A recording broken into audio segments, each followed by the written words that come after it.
Welcome, you questioners, seekers of truth with a capital T, pilgrims longing for sanctuary, travelers needing harbor from the storm. Welcome, those who are holding on by a thread, determined breakers of the chains of loneliness and isolation.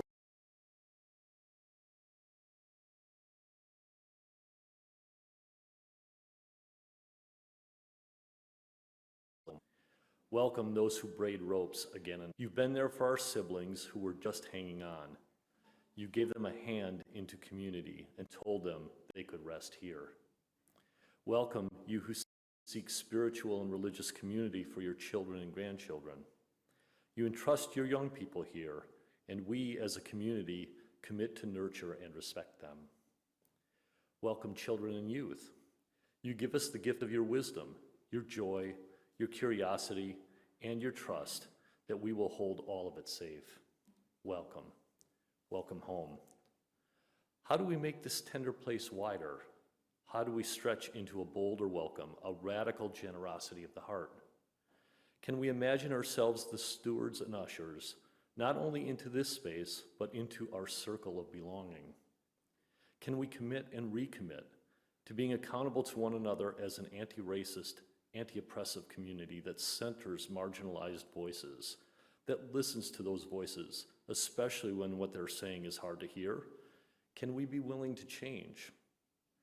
When we break our agreements with one another, can we offer amends? Can we be humble and generous? There is grace enough here. There is, in this place, the possibility of healing, of repair, of making things right within ourselves, between us and the wider world. There is, in this place, possibility. Welcome home.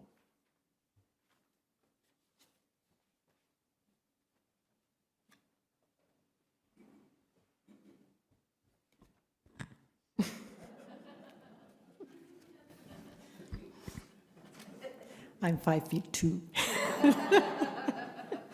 Oh, good morning, everybody. Welcome to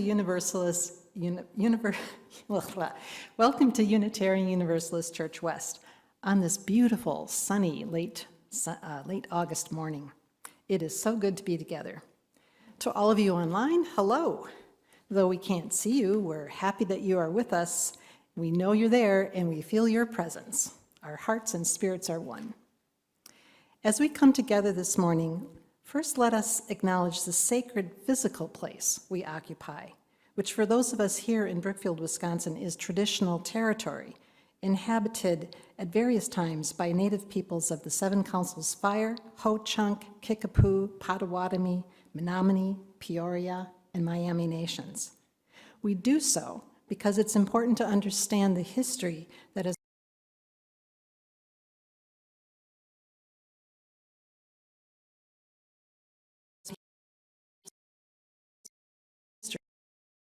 For example, for my own part, I reflect on the fact that I live only 60 miles. I love my family's legacy and the wonderful values I inherited from them.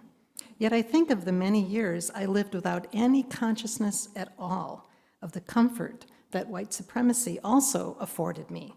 So I'm grateful to be here at UUCW, where we acknowledge the need to address racism that continues to lead to the violent deaths and oppression of Jews, Black and Indigenous people, and other people of color, and perpetuates inequalities, injustice, poverty, and exclusion in U.S. society.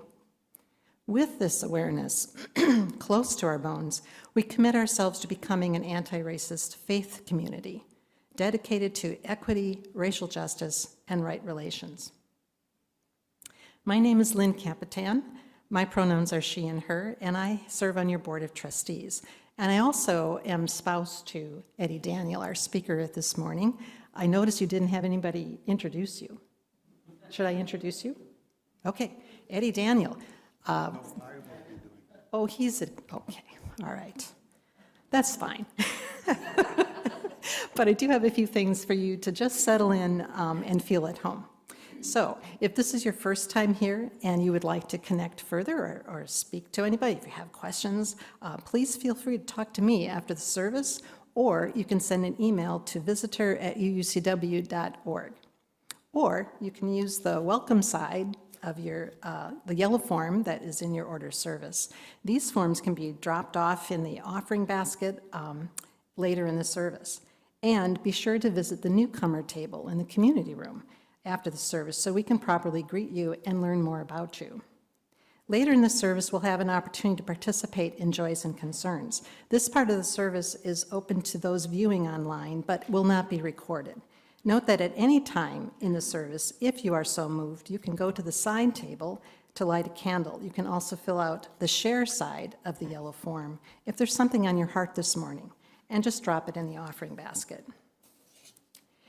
Everyone in the sanctuary is invited to stay after the service to chat and socialize over coffee and tea, but it can be noisy in our community room, so please know that if you need a more quiet space, consider hanging out here in the sanctuary or upstairs or any room with others. And finally, I'd like to call your attention to the announcements that are printed in your order of service. There are a lot of programs coming up to deepen your spiritual growth and your engagement in our UUCW community. For example, UUCW will host 2 UU Wellspring small group programs starting this fall, the introductory Sources and Spiritual Ancestors for more experienced participants. Please be sure to see this coming week's e-news for more information. Among other ones, I want to point out that this is the last week in which you can register for the Beloved Conversations Within. This is sponsored by UUA. It's an anti-racism, I would say, spiritual and life transformational course that you can participate in. And I wanted to mention that we have many members in our congregation who have already gone through this course and have declared it a life-transforming, very important, very significant for their journey. And so they would highly recommend it. And I would also mention that everybody, I think, on the Board of Trustees has either gone through the course or will continue to go through the course. And Eddie and I just registered this past week. So there's a commitment here in the room, and I hope that you will join us. Also notice announcement number 10, that a group of people at UUCW are joining together to focus on social justice in Waukesha County and have a conversation, starting a conversation about that and some organizing. So you might be interested on Thursday, September 14th, 6:30 to 8:30. And of course, many other announcements that are important for us today. Yeah, so here we are. It's always a joy to spend Sunday morning with you. Now I invite you to rise in body and or spirit. No, I'm not doing that. Okay. This is spousal communication 101. But we'll work it out. Take it over, Eddie.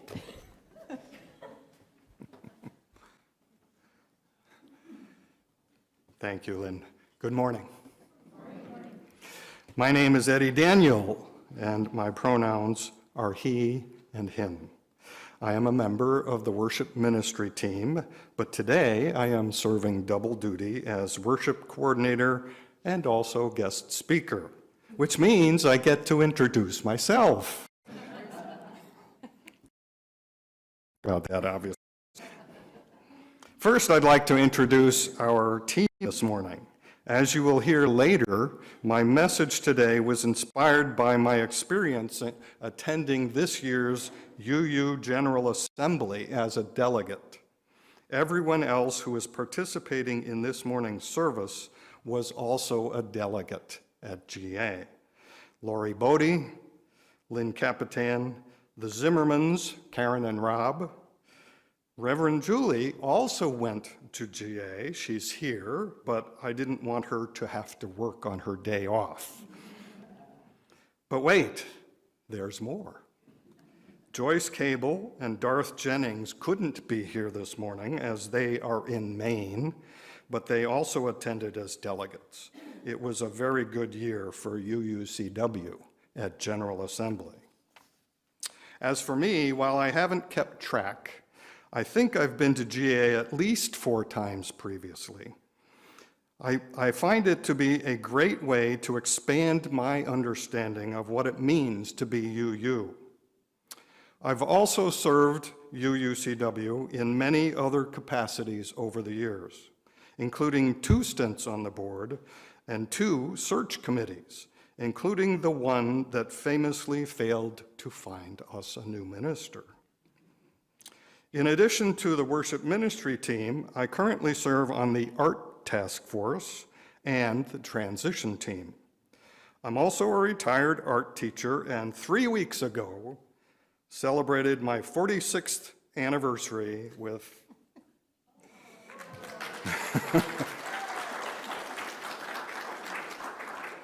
our board representative. So,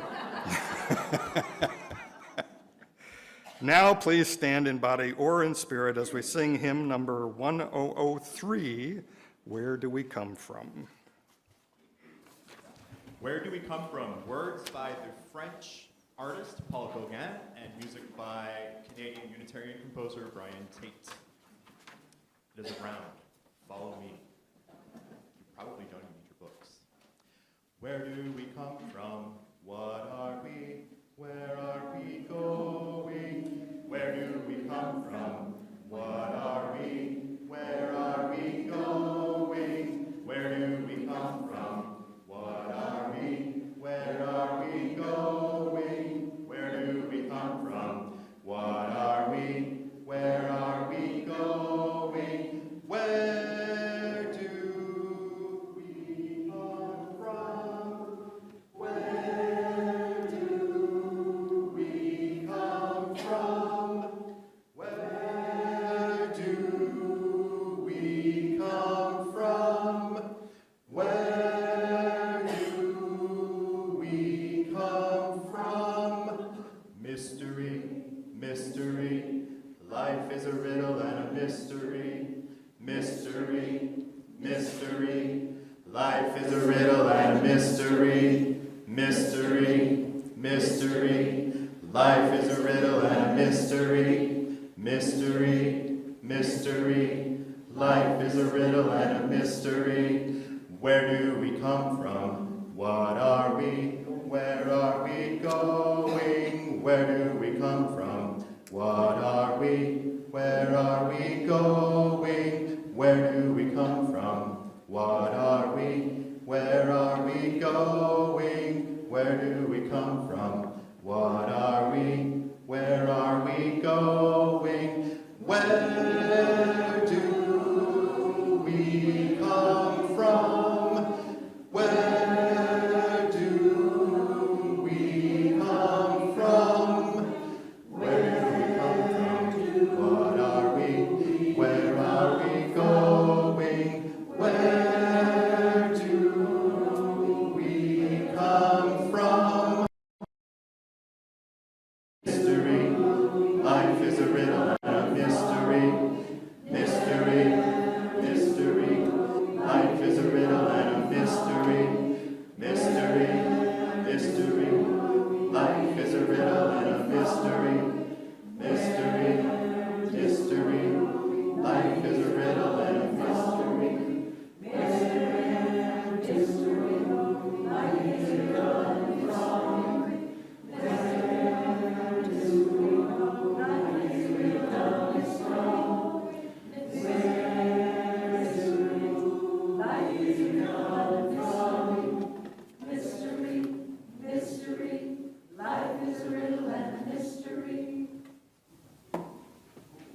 You may be seated.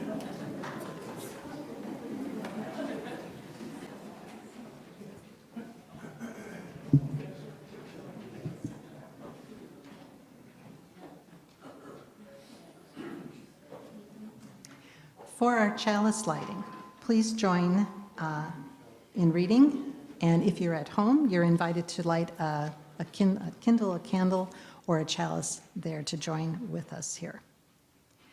Here today, in this place, and with these people, may we listen so that we can hear.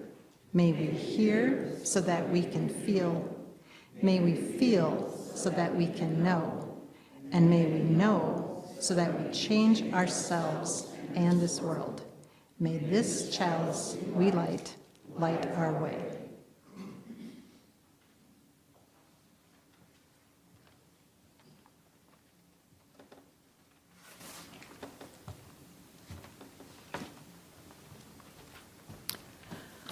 Our meditation today, entitled In Honor, was written by Amanda Schuber. In honor of the risk takers, those that hold the vision with clarity and charge forward with optimism, even in the face of others' doubts. You are our lamplighters and our guides. May we never forget the courage it takes to lead the way forward. In honor of the cautious skeptics, those that gather the information needed to navigate the tumultuous waters of change. You are the map makers and the preparers of the stores. May we appreciate your attention to the details that keep us on course. In honor of the doubters, those that may fear the changing tides of a turbulent world, you are our anchors and remind us of where we have been and where we are as a community now. May we relish your commitment to our history and your passion for all we have become. In honor of the dreamers, those that imagine what we can be to and in this world, you are the wind that blows the sails of change, pushing us ever forward. May we revel always in your whimsy and hope that dares us to never stop becoming. May the work we do together strengthen our community and our world. May we heed the call to always hold the vision of the free church ever in our sight and to work towards justice. Together we wield a powerful spirit that is strengthened by the gifts of all.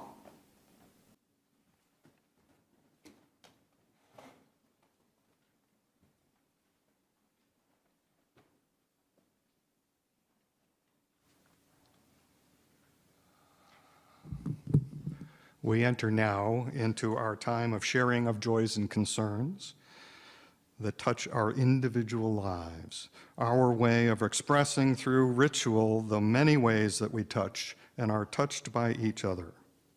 In a moment, you'll be invited to come to the mic to share your joy or concern. If you have something you'd rather not share aloud, you can use the QR code in the order of service or the share side of the yellow slip that was put in your order of service to put something in writing. Raise your hand if you need a writing implement. For those of you at home, or anyone at other times of the week, you can use the link in our weekly e-news to let us know what is going on in your lives and in your heart. Remember that today, what you share today is only for the ears of those who are gathered now. It will not be posted in the video or shared in our e-news. So, come to the mic to speak or raise your hand and an usher will bring you a mic.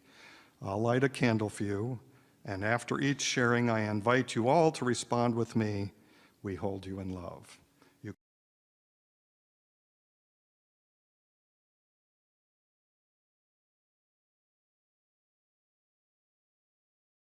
I would like to light a candle for our denomination.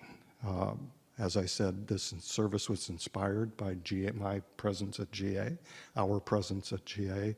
I'd like to light a candle in honor of our greater family.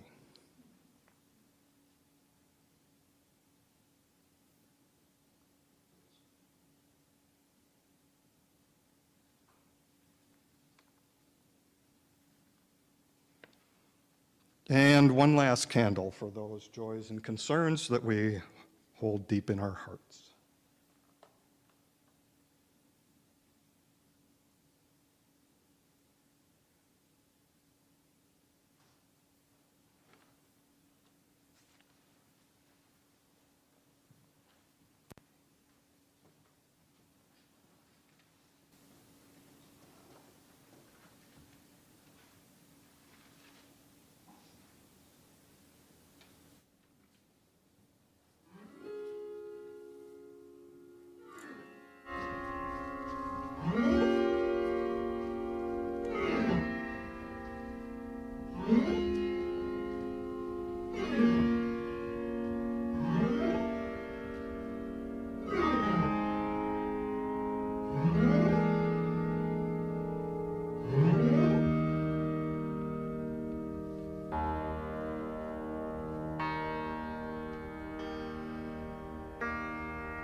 Wow.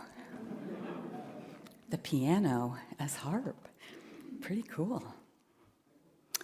So our reading today is by Margaret Weiss. It's entitled, "The Church Has Left the Building." The church is not a place. It is a people. The church is not only a steeple above the tree-lined streets and cars. Rather, it is a people proclaiming to the world that we are here.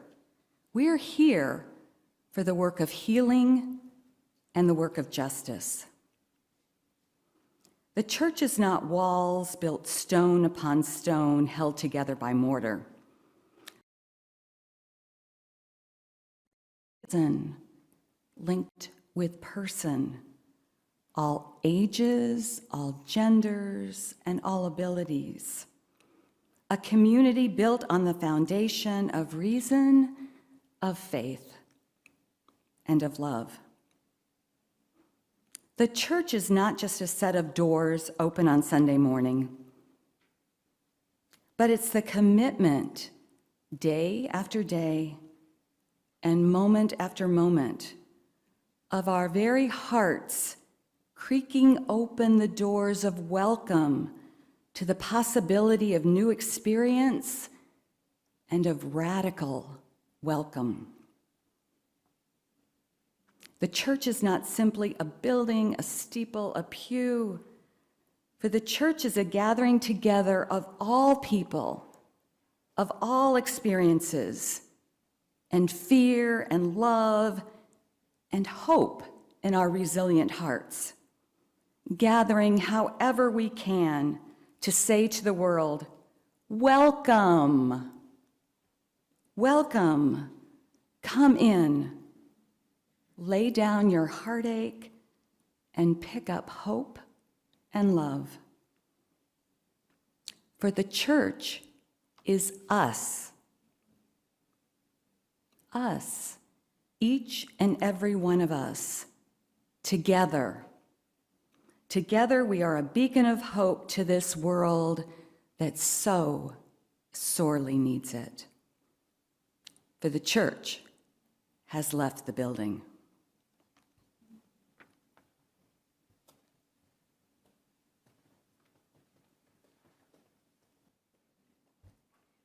Thank you, Lori. And I want to especially thank Ruben for a moment.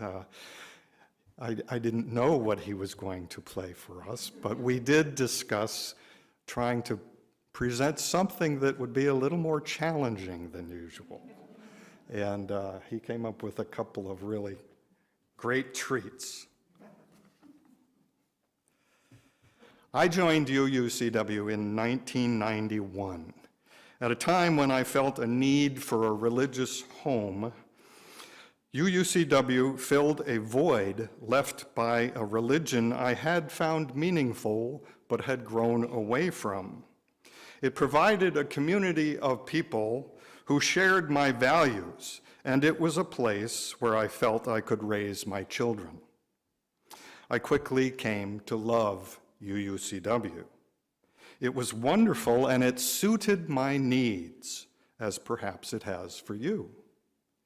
The first time that wonderful feeling was disrupted came a mere 2 years later, when the minister, Dave McPherson, whom I had grown to admire and appreciate for his thoughtful, commanding presence in the pulpit, retired. Wait, I thought, this isn't fair. I've just changed my life by joining a church, and now the minister is abandoning us? Obviously, since I'm still here, I got over that disappointment, along with the discomfort and uncertainty that came with it. After all, the church continued to serve a number of needs for my family. But there was more going on for me as well. As the church changed over the years, with several new interim and settled ministers, I gradually came to realize that I was changing as well. My understanding of what it means to be a church member changed. I no longer simply showed up to enjoy services on Sundays after sending the kids downstairs to their RE classes. I joined committees. I served on the board twice. I felt like I was helping to shape what was happening here. While this shift took place gradually over the 3 decades that I've been here, it wasn't until just recently, at this year's General Assembly, that I found a new language for this changed relationship to the church, one which many UUs are grappling with. Not only that, it can apply more generally to the society at large. You see, once upon a time, Unitarianism and Universalism both grew out of Western civilization at a time when it was highly hierarchical. There were kings, and there was everyone else, the subjects. The kings had power, and their subjects, the rest of the populace, were both subservient and dependent. Then, to oversimplify the story, over the course of the last 300 or so years, starting with the so-called Enlightenment and the Industrial Revolution, those subjects turned into consumers. The world, their world, was full of independent choices to be made, especially material ones. Society changed to serve the needs and desires of these consumers. This is the world most UUs grew up in, but it isn't the end of the story. According to the folks who presented a workshop at GA entitled Disrupting Church, our society may be at the cusp of a new turning point. First, from dependent subjects to independent consumers, but now, hopefully, to citizens who recognize our interdependency with the world around us. Likewise, from a religious society that evolved into a materialistic one, and now, ideally, to be transformed into a spiritual one. No longer a king's subjects who expect to be commanded, or consumers who expect to be served according to their means. We can become equal and inclusive citizens who work together to create the society we envision. This language speaks to my evolved relationship with UUCW. In the now familiar words of another of our interim minister, Sam Shaw, which is when I first heard them, We don't just go to church. We are the church. Well, since we are the church, and since we are once again in a time of transition and change, the question becomes not merely who shall we call to be our next minister, but what kind of church do we want to be moving forward? This is where the idea of disrupting church comes in. Let's face it, if we've stuck around for any length of time, it's because we like it here.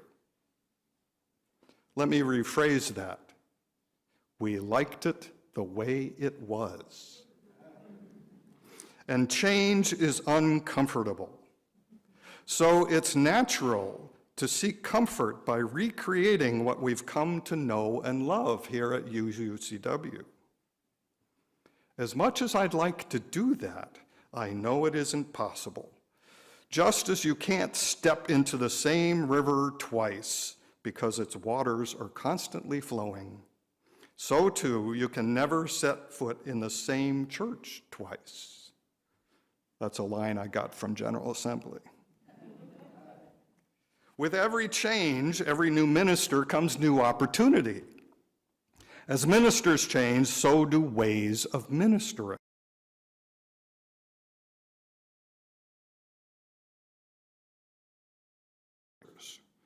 I had to check the wall up the ramp to get the number right.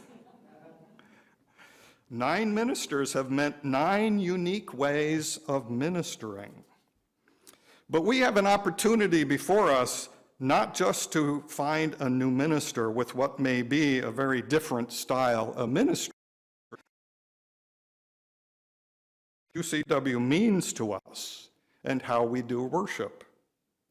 This is what it means to disrupt church, to change our ideas about what constitutes church, and to reimagine how we worship in order to better engage with changing circumstances. Not to dismiss the past, but to refresh our ideas and approaches to keep us moving forward. From the intellectual, humanistic, and overtly universalist tone of my first UU minister, Dave McPherson, to the day we sat in silence for the better part of an hour for Reverend Tom Yondorf's Quaker-style service, to more recently, our Earth Spirit services that draw from pagan and other Earth-centered sources for inspiration. Our rows of chairs then become a circle and liturgical dancers fill the aisles. We can do this. Just think about how different our worship services are since before the pandemic began. Talk about disruption. And yet I, for one, wouldn't want to go back to doing services without our online participants. UUCW has a long history of reimagining itself and doing church differently when times called for change. In fact, the founding of our church involved a significant disruption.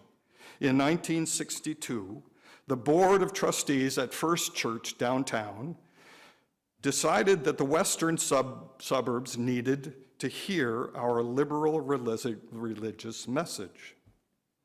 It was a controversial decision, as it meant losing members to the new congregation. 30-some years later, it happened again, when UUCW's members left to form a congregation even farther west in Lake Country. That disruption did not begin nor end with losing members. However, we and they not only survived, but thrived. As for disrupting church, our concepts of worship have included the decision to institute a UU sex education program in the face of intense controversy in Brookfield at the time, marching with Father Grappi in support of fair housing in Milwaukee, raising our church banner in the annual Gay Pride Parade. We've taken our faith abroad with Bridges to Community in Nicaragua and the Dominican Republic. Ask any of the many UUCW members who participated in these work brigades whether it was a life-affirming form of worship. But what you may not know or remember is how disrupting and controversial the initial decision was. The question of traveling such distances for service outside the local community had to be grappled with, and its value discerned by the board and the then Finance Committee. If I had to choose the single most profound disruption and reimagining of UUCW during my time here, it would be the lengthy process about 20 years ago now of becoming a welcoming congregation. Then, as now, I had grown comfortable here, but many LGBTQ+ members of our congregation had not. After numerous intimate conversations across the congregation, deeply sharing our stories and our feelings, I, for one, felt changed in ways that are hard to articulate, but have to do with being more open to and accepting of differing perspectives and experiences. And I felt then, and continue to feel, that the transformation of UUCW's culture was significant and long-lasting. Just to give you a small example of this, it is now routine for LGBTQ members to stand up in Joys and Concerns to announce marriages and anniversaries, among other things. I didn't prompt Kathy this morning. That was a wonderful coincidence. Before we went through the welcoming congregation process, that didn't happen. Along the way, I've learned the importance of going beyond welcoming to creating a sense of belonging. I'm here today to invite you all to lean forward into discomfort. We have changed, but there is so much more work to be done. We've only begun the process of realizing what it means to be truly welcoming. With the guidance of our anti-racism transformation team, we are committed to actively reimagining our church as anti-racist, as dismantling white supremacy culture. This could be our biggest disruption yet. To the extent that it is effective, it will bring more discomfort and uncertainty about who we are and what we will become. But we must do this work. Sure, we are still located in Brookfield with all of the challenges we know that presents. But I glimpsed the future of our denomination at GA when I stepped into an assembly of 2,000 UUs and saw how colorful, how diverse, and how throbbing with energy and excitement we were and are. We are committed to engaging with social issues, and we are beautiful. GA showed me what the future can look like: multicultural, multi-ethnic, multi-generational, gender diverse, inclusive, radically welcoming, affirming, exciting, and joyful. And I realized that to be true to the future of our fellow UUs, I must change. I don't want to be stuck in the consumer mode of thinking, where the church exists to serve my needs. I am here to be a citizen of the church who helps to make it what we become. In his famous letter written from the Birmingham jail, the Reverend Dr. Martin Luther King Jr. said, quote, "I must confess that over the past few years, I have been gravely disappointed with the white moderate. I have almost reached the regrettable conclusion that the Negro's great stumbling block is in his stride toward freedom is not the white citizen's counselor or the Ku Klux Klanner, but the white moderate, who is more devoted to order than to justice, who prefers a negative peace, which is the absence of tension, to a positive peace, which is the presence of justice, unquote. Amen to that. I see myself and my need for comfort reflected in his words. It pains me to think that I might be that moderate who wants a minister who can shore up my feelings of comfort and contentment. However, knowing what we have done in the past, I do believe we can do better. We can disrupt our usual way of doing church. We can welcome change and embrace discomfort. It won't be easy. I like being comfortable. But I didn't join the transition team to protect the status quo. By this time next year, if all goes well, we will have called a new minister to usher us into our future. The question is, how are we going to prepare for that future and the change that is coming? Will we lean into our discomfort or settle back into an expectation that things will revert to the way we're used to? I believe we can do this, but I and the transition team and the search committee and the board will all need your help to make it happen. Please join with me in a commitment to disrupt what is usual and comfortable, to help create a transformation that will ultimately change us all for the better, to widen our circle and our hearts and our practice of UUism. Who among you is willing to say yes to this commitment?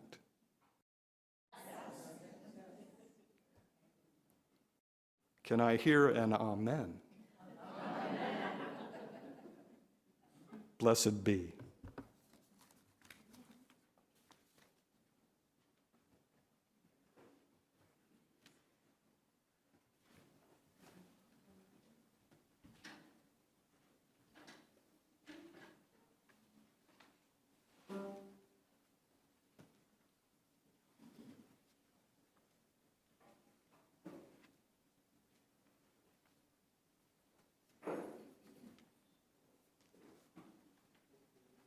Hello?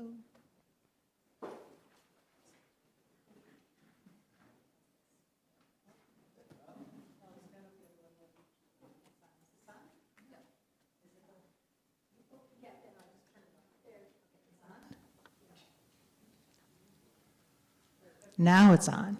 Boom. Okay. Thank you, Eddie. Thank you so much. For our offering, we are focusing on Our Space Incorporate, which is a Milwaukee nonprofit organization that empowers individuals living with mental illness and substance abuse issues to achieve their full potential. It provides voluntary day program that offers recovery-oriented, person-centered services and programs in a safe and accepting environment. And one of the most unique aspects of Our Space is the peer support services delivered by individuals who have common life experiences with the people they are serving.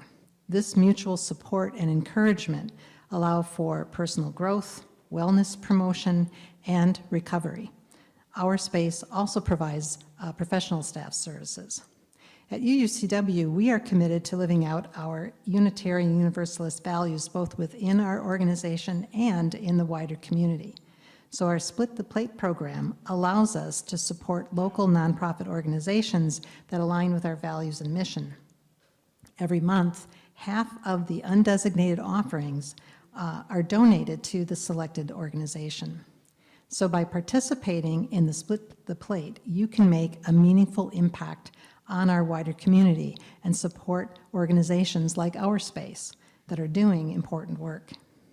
And if you are participating virtually, go to the website, UUCW, click on Donate, and select Split the Plate from the menu. Or you can text or email or mail your donation today using the information found here. I thank you for your generosity to Our Space Incorporated. We will now gratefully accept your offering.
If you've been a member here for any length of time, you've probably heard the next hymn before.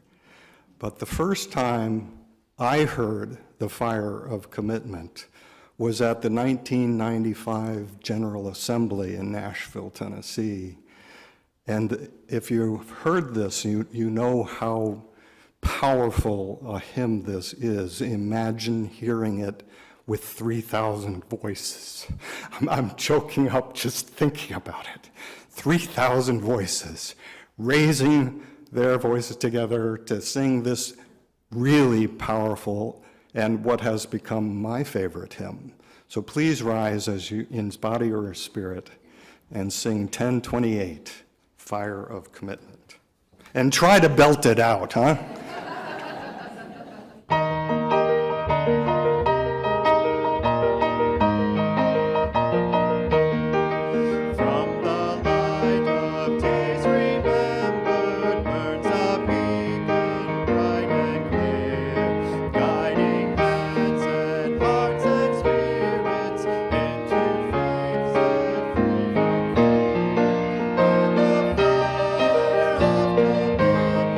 Sets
may remain standing if you wish for the closing words. Before I speak them, I would like to mention that I've been on the worship ministry team for several years now, and I'm not usually the speaker, but I really enjoy putting these services together. And I say that now because I love how there's we have these different elements, the call to worship, the closing, the readings, and various elements in the service. And so the coordinator has to put all that together. And the UUA has a resource library that makes this not too onerous a job, but what I've found is that when I'm trying to find things for this, they just all seem to fit. They all seem to match the theme of the service.